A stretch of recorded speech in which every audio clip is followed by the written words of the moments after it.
yang percaya dosanya semua sudah diampuni Tuhan? Oke. Siapa yang percaya kalau Tuhan Yesus datang semua terangkat? Puji Tuhan. Itu yang paling perlu. Apa ada gunanya dapat dunia ini kalau jiwa binasa? Amin, saudaraku. Tapi pada malam ini mari kita bersungguh-sungguh hati mengerjakan keselamatan kita. Sebab sudah kita selamat, sudah kita lahir baru, ada rencana Tuhan dalam hidup kita. Tentunya saudaraku diampuni itu sudah hebat. Tetapi betapa baiknya Tuhan itu sesudah kita diampuni, ada lagi rencananya yang luar biasa bagi kita. Ada masa depan kita yang penuh pengharapan. Baik di bumi ini sampai nanti sesudah kita tinggalkan bumi ini. Masa kekekalan. Haleluya. Nah saudaraku, saya dan saudara dipanggil Tuhan untuk keselamatan, tetapi dipanggil Tuhan juga untuk menjadi alatnya di dunia ini. Sesudah kita selamat, saudaraku, kalau saudara ingat perintah agung berkata, beritakanlah Injil, jadikanlah semua bangsa muridku. Berarti sesudah kita diinjili selamat, kita harus jadi murid. Mengapa kita jadi murid? Kita harus belajar. Tapi saya selalu berkata, lebih baik saya nggak tahu ilmu apapun di dunia ini, asal saya tahu jalan Tuhan. Daripada saya tahu semua ilmu di dunia ini, tapi saya nggak tahu jalan Tuhan. Hari ini saudaraku, kita tahu banyak ilmu, kita belajar, tapi juga kita tahu jalan Tuhan. Kita orang paling berbahagia. Haleluya. Jadi sesudah kita selamat, ada rencana Tuhan dalam hidup kita. Menjadi murid, itulah kira-kira yang secara umum. Tetapi selain itu kita juga mengerti bahwasanya sesudah kita selamat dan Tuhan Yesus sekarang ada di sorga, Tuhan mau kita ini di bumi sebagai tubuhnya. Betul? Tuhan Yesus tidak ada lagi di bumi ini. Tapi Tuhan Yesus berkata, Yohanes 14:12, dari Yohanes 14 ayat 1, Tuhan berkata, jangan kamu gelisah, ya, Tuhan naik ke sorga, bagus, supaya kemudian nanti saudaraku, Dia sediakan rumah bagi kita di sorga. Terus Yohanes 14. Tapi ayat 12 berkata, engkau akan mengerjakan pekerjaan-pekerjaan yang lebih besar dari yang kau kerjakan. Berarti saya dan saudara harus melakukan tugas apa yang tadinya Tuhan Yesus kerjakan waktu Dia di bumi. Jadi Tuhan Yesus tidak berhenti bekerja di bumi ini. Siapa Dia pakai? Saudara dan saya. Seumpama kepalanya Tuhan Yesus, tubuhnya kita. Saya kan dokter, jadi saya tahu semua tubuh ini bergerak dari kepala. Kalau kepala bilang angkat tangan, saya angkat tangan. Kalau kepala bilang kakinya bengkok, saya bengkok kaki saya. Begitulah kira-kira. Kalau badan ini nggak mundur kepala, maka saya di sini berkhotbah saudara-saudara saya ini tak kepala saya kesana kemari karena nggak mau lagi mau mengikut.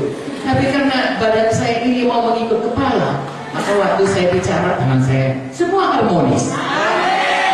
Gereja juga begitu. Bukan Yesus kepalanya, kita semua harmonis satu dengan lain.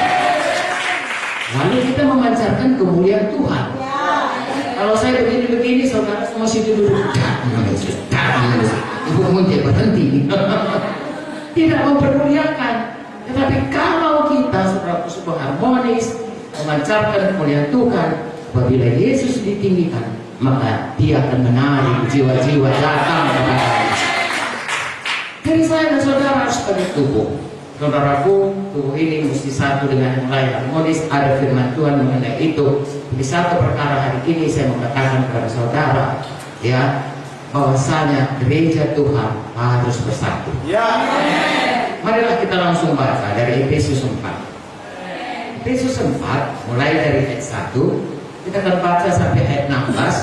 Tapi saya akan buat ini menjadi 3 bahagian, ya.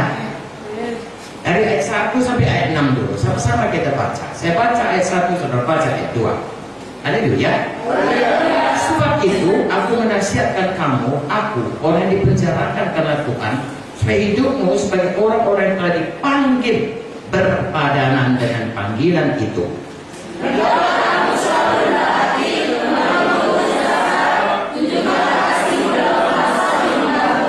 dan berusahalah memelihara kesatuan roh oleh ikatan damai sejahtera.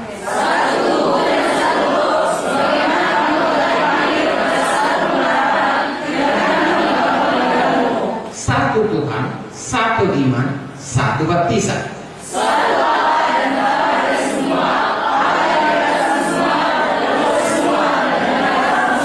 Sampai di sini dulu. Kalau saudara baca kepalanya, kesatuan jemaat dan karunia yang berbeda-beda. Ayat 1 sampai ayat 6 ini mengenai kesatuan jemaat. Sekali lagi saya katakan, tubuh saya ini harus bersatu. Tidak bisa kaki saya jalan-jalan sendiri di sini. Lagi saya korban kaki saya kiri gigi sendiri jalan. Tidak bisa saudara. Atau kuping saya jalan-jalan, saudara lari semua. Maka banyak orang lari dari gereja. Kalau gereja tidak bersatu, saudara. Ya, bisa saudara ngerti ya? Maka perlu kita bersatu. Kalau saudara baca ini, sebenarnya kuncinya di sini adalah kasih.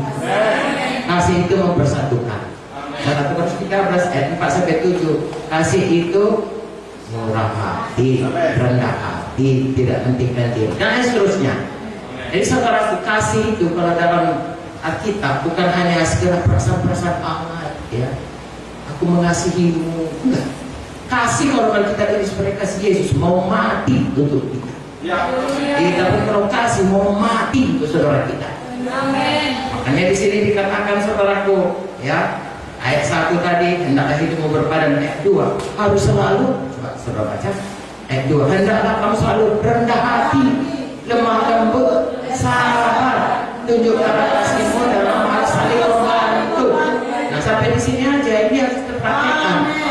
Jadi ini nggak mudah saudara, kita harus menyangka diri. Rendah hati, wah saya rasa semua manusia saudaraku, kalau dulu sebelum selamat semua dipengaruhi Lucifer, sombong. Dosa Lucifer itu sombong. Ya, aku mau meninggikan diri. Kita kadang-kadang juga tanpa sadar sudah selamat pun. Saya juga sombong. Kalau si Anu suaranya bagus, kita mau lebih bagus. Kalau si Anu pelayanannya gimana, kita mau lebih benar. Untuk kita bukan untuk Tuhan. Itu namanya sombong. Tidak, kita mau selalu rendah hati. Mau lembut hati. Dia belajar kepadaku. Matius 11 ya.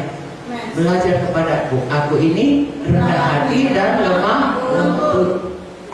Supaya sentosa jiwa kita.